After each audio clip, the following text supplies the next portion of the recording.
যে আজকে আমরা যে পতাকা উত্তোলন করেছি নবীর মহব্বত নাকি, যে পতাকা উত্তোলন করেছি নবীর মহব্বতে, আজকে বলছে কোন জায়গাতে পতাকা উত্তোলন করা নাই।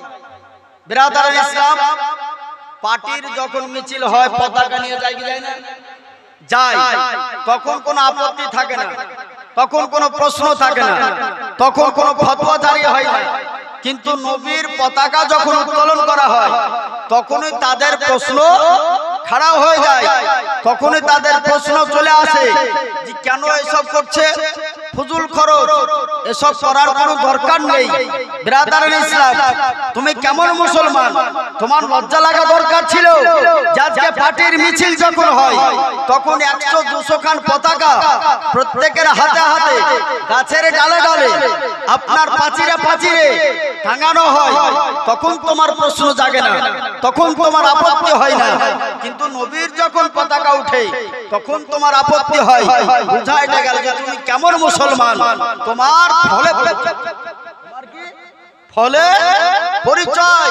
বিরাদারান ইসলাম, আজিজানা মিল্লাতে ইসলামিয়া, এই পতাকা উত্তোলন করা মা আমিনা রাদিয়াল্লাহু তাআলা আনহা, নবী পাক সাল্লাল্লাহু তাআলা আলাইহি ওয়াসাল্লামের আম্মা জান, উনি বর্ণনা করতেছে।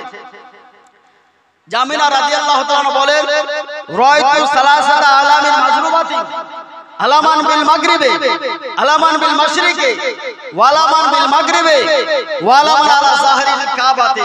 মা আমিনা রাদিয়াল্লাহু তাআলা বলেন যে আমি 3টি পতাকা দর্শন করলাম। প্রথম পতাকা দেখতে পেলাম পূর্ব প্রান্তরে একটি পতাকা, পশ্চিম প্রান্তরে একটি পতাকা, ওয়ালামান আলা যাহরিল কাবাতে, এবং কাবা শরীফের ছাদের উপরে একটি পতাকা। 3টি পতাকা মা আমিনা দর্শন করেছিলেন।